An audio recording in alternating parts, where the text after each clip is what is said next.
差別なく切りつたく彼女の人。彼女はカモワンシンと呼ばれる。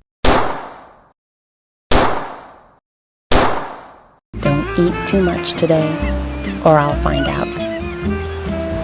So, make no mistake, with AI, we now possess the tools and technology to be able to compete with any multi-million-dollar Hollywood or Netflix studio, all from the comfort of your home while sitting on your butt. And believe it or not, those few clips that I showed you may seem pretty simple from the outset, but there are actually 4 or 5 layers that goes into the construction of something like that. And once I peel back these layers and reveal to you my actual workflow for actually creating cinematic AI films and AI music videos that allows me to create scenes like that, then the demystification of this process will clearly allow you to identify the exact tools and processes you would need yourself to come up with any AI cinematic sequence that you could imagine. So again, once I walk you through this process step by step, and as long as you watch this video from beginning to end, you will then have no doubt in your mind that you in fact have everything you need in order to be able to compete with any Hollywood studio from the comfort of your home, and the only thing that could possibly hold you back is a lack of imagination, which I will also show you how to use AI to tackle that as well. So actually, in the end, after watching this video, the only excuse you could possibly have for not being able to do what you need in order to make AI films is just a lack of trying from the beginning. And before we get into today's video, I do want to mention that as we get closer to the price point that I actually want to charge for the AI Cinematographer's Midjourney Playbook, we do have special promo pricing going on for this March. So from now until the end of March, you are able to still enroll in the AI Cinematographer's Midjourney Playbook at a price point that's going to be the lowest price point that you will ever see it for. A lot of the things that I'm going to be talking about in today's video pull directly from the training that I'm sharing with my students within that course, which as of this video currently sits at 130 students strong. So once again, if you want a second chance at getting in on this training at a price point that's going to be the lowest you will ever see it offered for, and get all of the cool bonuses that come with that training, such as access to my director's vault, professional prompts and cinematic secrets database, as well as a solid game plan to be able to monetize AI filmmaking and actually make back a bit of money to pay for some of the subscriptions that you're actually spending money on in order to carry out your AI filmmaking endeavors, then be sure to scan the QR code on your screen or go below this video and click the link to learn more. And go ahead and enroll today before you forget, and come back to that page and see that the price has already increased again on April 1st and be big mad because you didn't take advantage of this promo, despite me talking about it repeatedly until I'm blue in the face. And as you can tell, that's a pretty difficult thing to do. And with that said, how to compete with Hollywood and Netflix while sitting on your ass at home, let's get right into the video. Okay, so let's step through my preferred workflow for coming up with AI films and AI cinematic music videos. The very first thing that you're going to need to have is an idea, obviously, and this does not have to be a complicated process. If you're someone suffering from writer's block and you don't really have an idea of what would be cool in your mind, then a very easy way to combat that is to just get inspiration from things that you see already out in the wild. For instance, you could come to the Midjourney Explore tab and just look through some of the images that are already here and see if there's anything here that would give you some inspiration about something that you could possibly turn into a project for yourself. For instance, without even clicking into this image, this to me looks like film noir, like a detective flick, and maybe you get an idea for a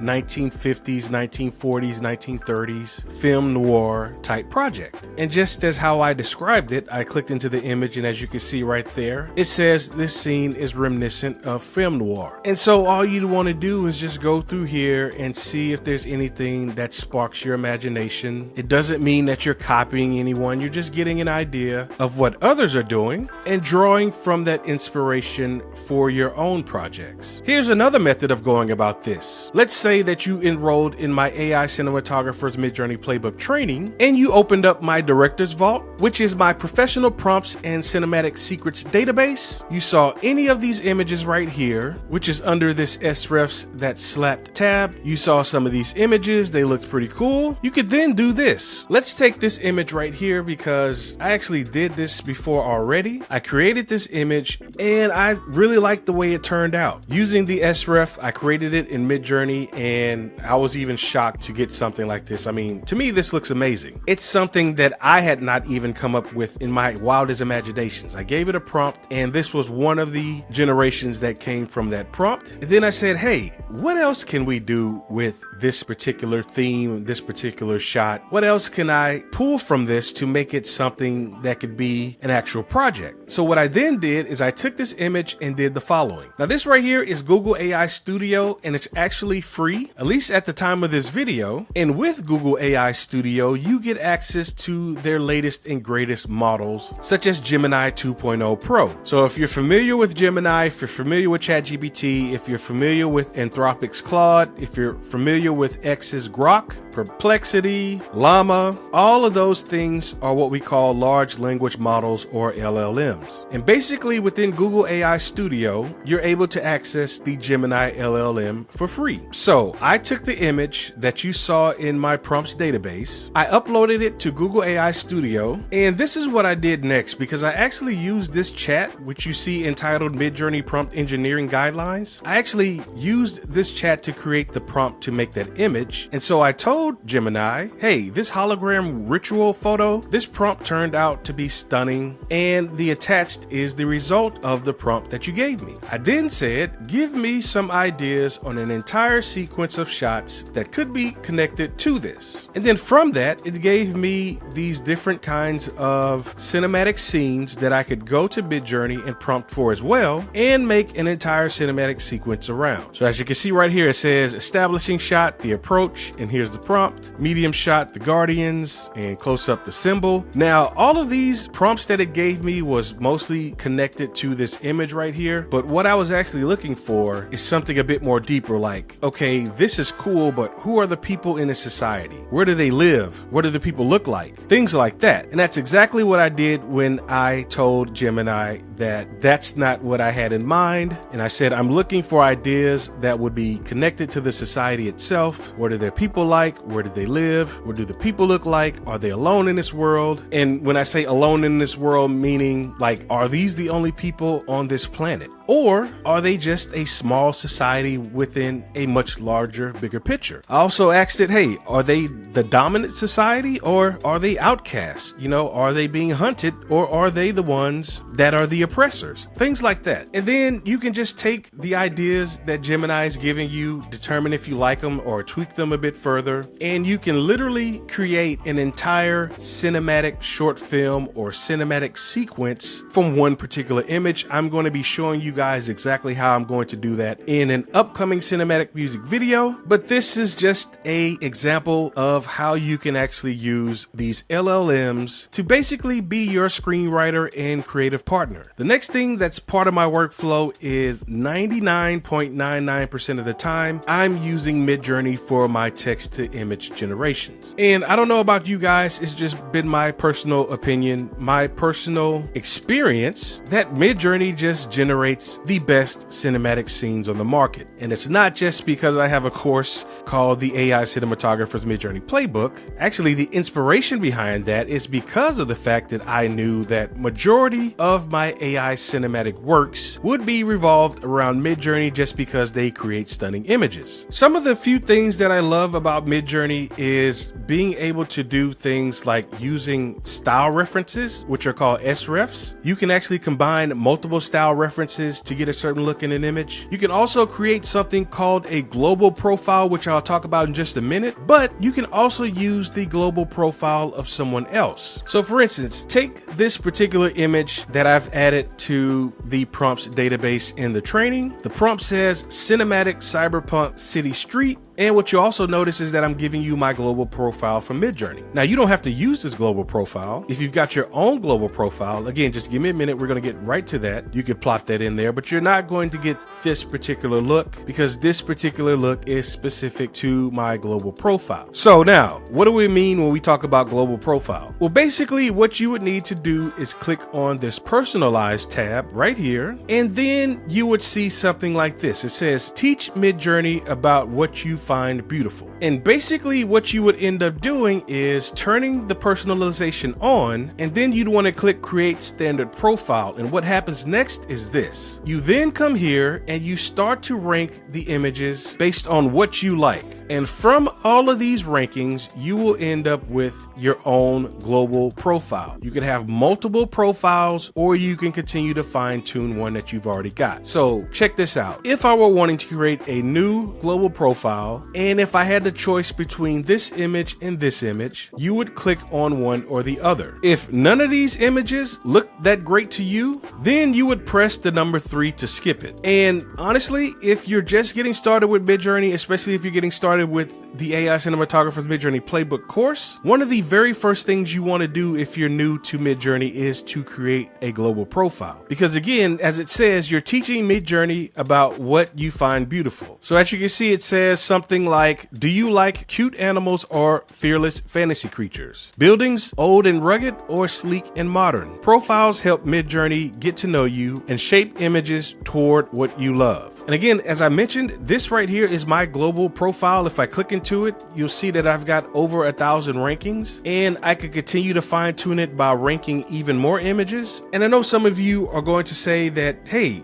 you could just use LoRa's and kind of achieve the same thing. And I would agree with you pretty much. For instance, in FreePic, I used a LoRa to get this specific look, which is a look that's reminiscent to a retro anime style look. And honestly, I love this look because I actually made an entire series of images that I'm going to turn into something based on that particular LoRa. But the thing is, you cannot use LoRa's with Midjourney. The closest thing you're going to get to that is SREFs, which are style references, which are not similar to global profiles. I hope that makes sense. Basically, all of the images that you see right here, they look the way they do because I've told Midjourney what I think is beautiful. So if you're looking at my images and my images don't look like anything that you've generated on your own, then what you need to do again is go to the personalize tab, turn personalization on, start ranking photos, get you a global profile after ranking at least 40 images, and I would even go beyond that. And then once you start to generate your images, make sure you have your default global profile on, or select whatever profile that you're going to use for your batch of images, and your images should start to look a lot better. So to recap, after working with my prompts generator, getting the prompts in the format that we use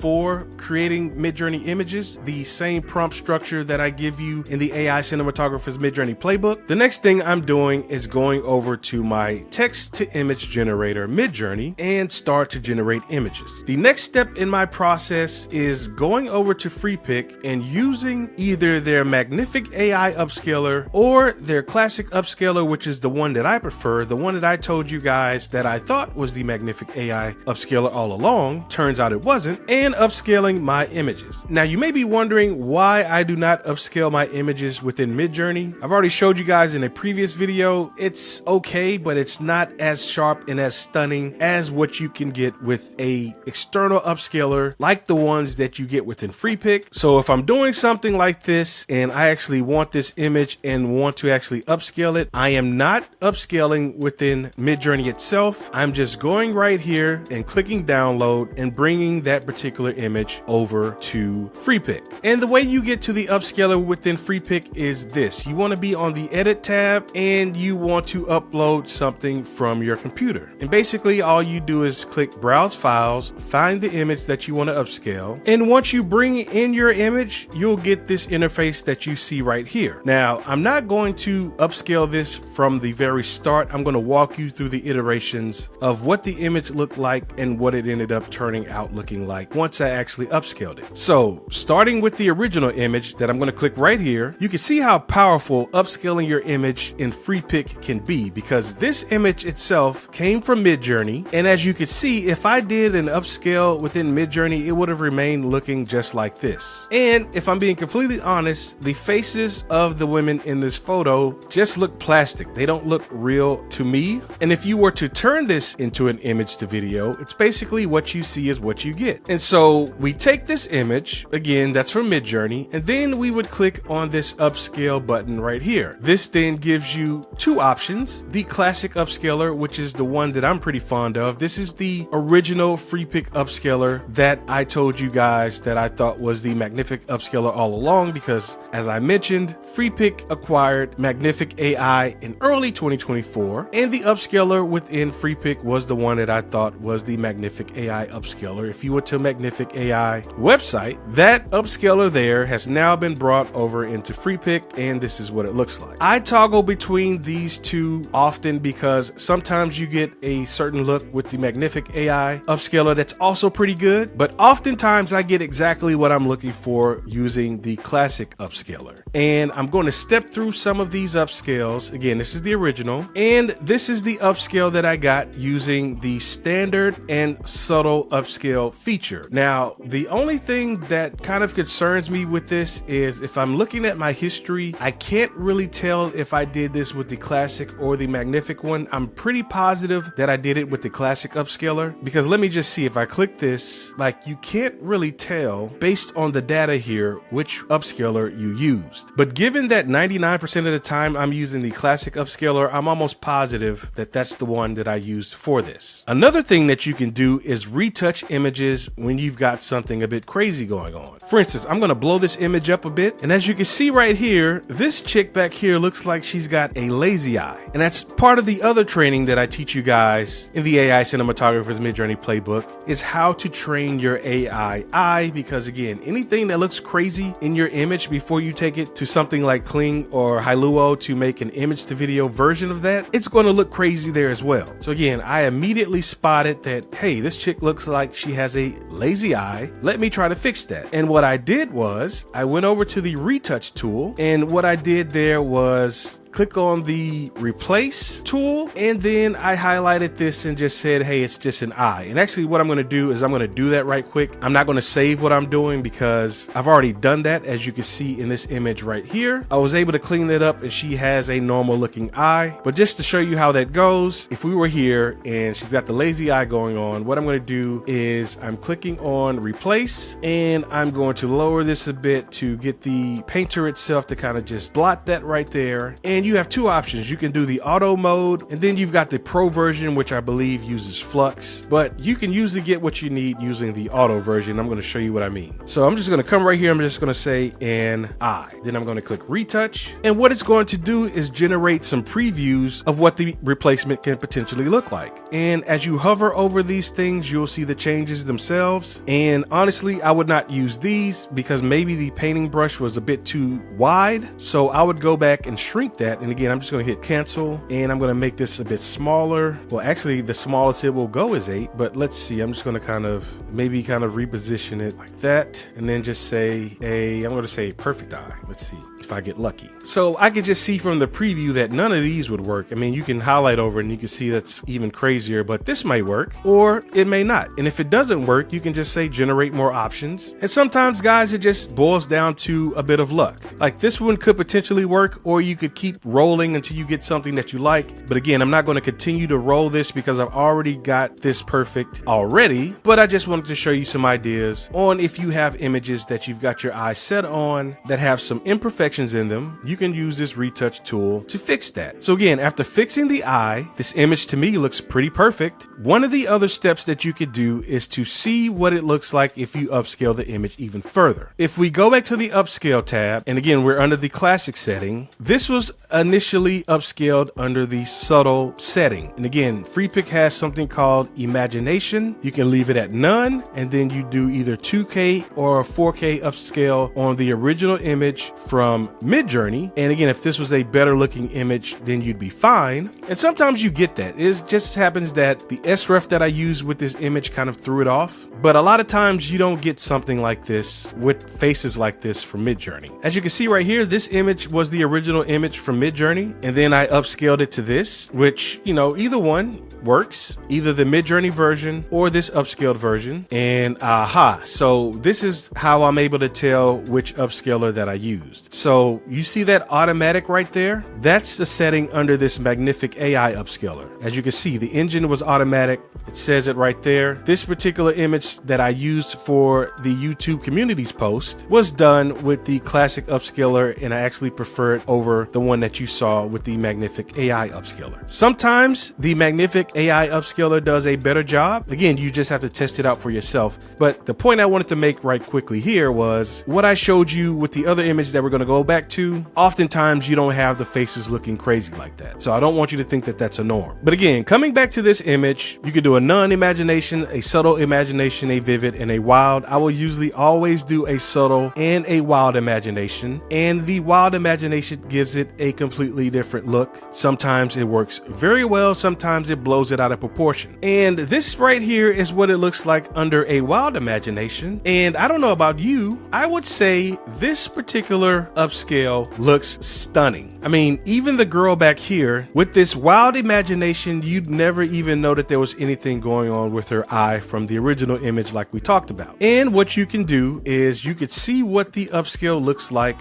from the previous generation that you did. Again, the previous version was the subtle upscale. This is what it looks like. And we're comparing that to the wild upscale, which is what it looks like when you slide the slider all the way back over to the left. So again, I know a lot of you are probably thinking, damn, Paul Donis, you mean there's another freaking subscription that I would have to get? Hopefully what I've demonstrated to you right here makes it a no-brainer for you to want to consider something like FreePic in order to upscale your images to get them to look as stunning as possible. I mean, even with Flux images, even with images made with Google Imagen 3, you can still use the upscaler to make them look even better than what they already look like. And there's obvious other benefits from using FreePic. You get access to all of these other image generation platforms like Ideogram and Google Imagen 3, as well as a lot of the other video generation platforms that you hear about, like Google Veo 2, Minimax, Hailuo,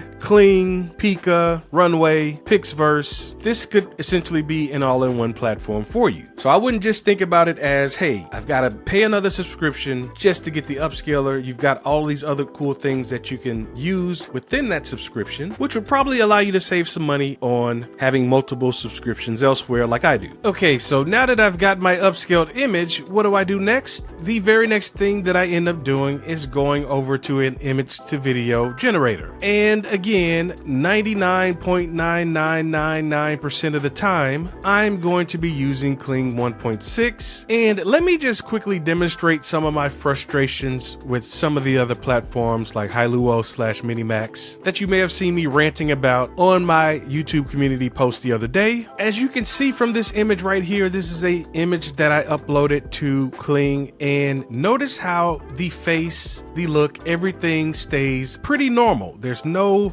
blurring, there's no softness of the image. Everything looks pretty decent, and it's following the prompt where it says camera slowly pull out. Let's take a look at that exact same image over at Hailuo AI / Minimax. Now, as I look down the side here, I've ran this image a total of 1, 2, 3, 4, 5, 6, 7 times, hoping that the issue that I'm having that you can see on the screen here with her face looking soft and just morphed, and aside from these weird little movements right here to where it looks like she's drunk and retarded, I don't know what's going on with that. Her face just, I don't know why Minimax does that, to where it takes your image and then it does something on top of it to where the video is pretty unusable. Here's another one where, again, it's like, you know, apart from the fact that all I'm telling it to do via the prompt is to pull out, and I'm actually using the prompt that they have in their new director mode, the image quality is still terrible. And it was pretty much like this with every single generation, to where the image just looks soft and And again, I ran this for a total of 7 times, it looks like, and all I would continue to get is this weird little movement and this soft look in her face. And then I think she flips us off right there. So none of those image to video generations were usable whatsoever. And prior to that, I actually had upgraded to the unlimited plan with Hailuo. And as I joked about, because there are a lot of people who come into my comment section praising Hailuo AI about how great it is that they have an unlimited plan. And I always remark, yeah, you need an unlimited plan because it's going to take unlimited generations to hopefully get something that's usable. But as you've just seen, that doesn't always work. Now, to Minimax's credit, this is not an always thing, but it is a most of the time thing. Because even though you see this generation right here, it looks a bit soft, you could run it through Topaz Labs, which I have, to upscale it to 4K, you still will end up with something like this to where it goes blurry at first, and then it comes into focus. And again, I don't know why, after all this time, Minimax is still having these type of problems. Now, Luma Dream Machine was slightly better. I did 2 rolls, and if I didn't have Kling, I would go with one of these generations that they gave me. I mean, she stays still, and I gave it the prompt of camera pullout as well. And this is actually one of the camera control features that you can call up within Luma Dream Machine. I don't love this scene right here where the one leg goes up and then she kind of like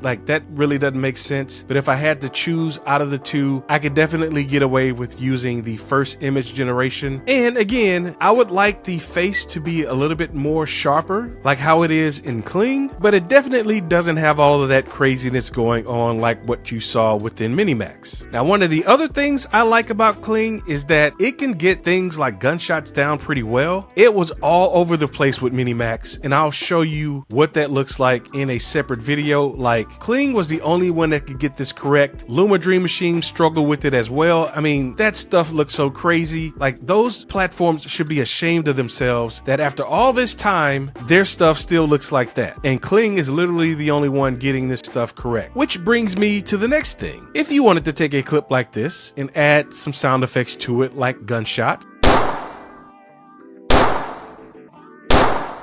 then that's where we would go to the final step in terms of generating all of your AI cinematics, and that would be ElevenLabs. And ElevenLabs is going to allow you to do things such as generating speech from text. 差別なく切り裂く彼女の人。彼女は多い指針と呼ばれる。 And as I showed you in the opening scene of this video, I came into ElevenLabs after translating the English version of this into Japanese using Claude, because as far as I can tell, you can't do that within ElevenLabs. I looked around and I was not able to actually put the English version of that in here and then just say, hey, make the person with the Japanese voice say those English words in Japanese. Couldn't get it to work, so then I just went over to Claude and I did a lot of tweaking to get it to sound cool. And then that's when I took the Japanese version of what I was trying to say into ElevenLabs and used their text-to-speech feature. You can also use their sound effects tab to create the sound effects that you need that you can then take into post and sync up with the sounds of something like gunshots or tires screeching or engines roaring, pretty much any and everything that you can think of. So for instance, with the scene that I just showed you of the woman shooting the handgun, we could come over here and say the sound of and I'm just going to say it's a 9mm semi-automatic handgun firing. And I probably could have just said the sound of gunshots, but I'm trying to be a little bit more specific because I want to get the sound that I want on the first go round. And again, down here they give you some example things that you can start off with. You can just click on one of these and it's just going to generate it for you. But again, we're going to generate the sound effect that I just put in to see what we get. And after a little bit, you get your sounds returned to you and you can go through each one and preview them.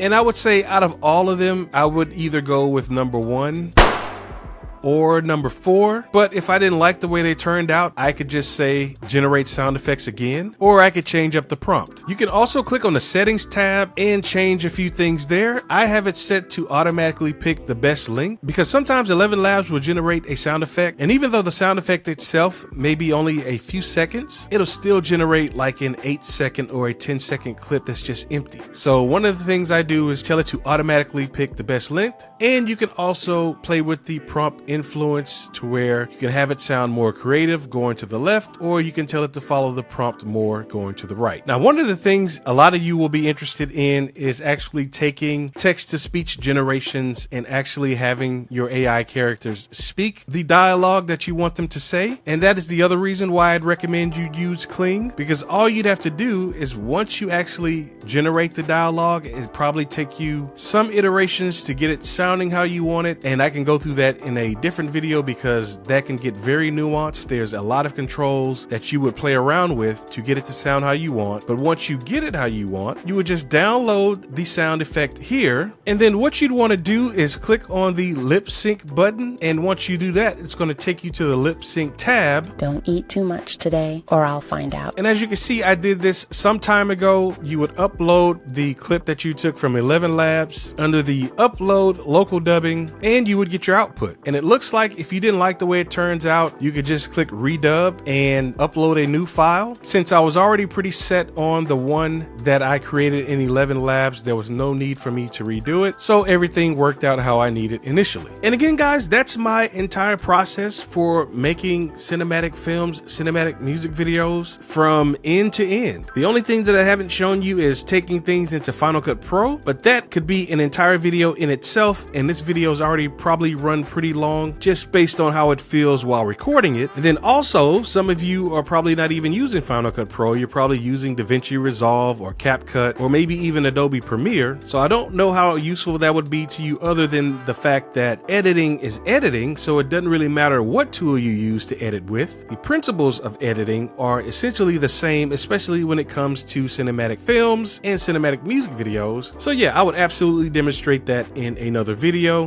but the editing part of all of this is outside of the scope of this particular video. So what do you guys think about this workflow? Is this something that you're using currently or something that you're going to incorporate if you're just getting started? Or do you have a completely different workflow altogether? Let me know in the comments below this video. And as always, if you found this video helpful for your cinematic AI endeavors, then be sure to hit the thumbs up button and also be sure to subscribe so that you don't miss any upcoming videos like this. Once again, my name is Paul Maximus. Thanks for checking out this video. Please join me in the next one.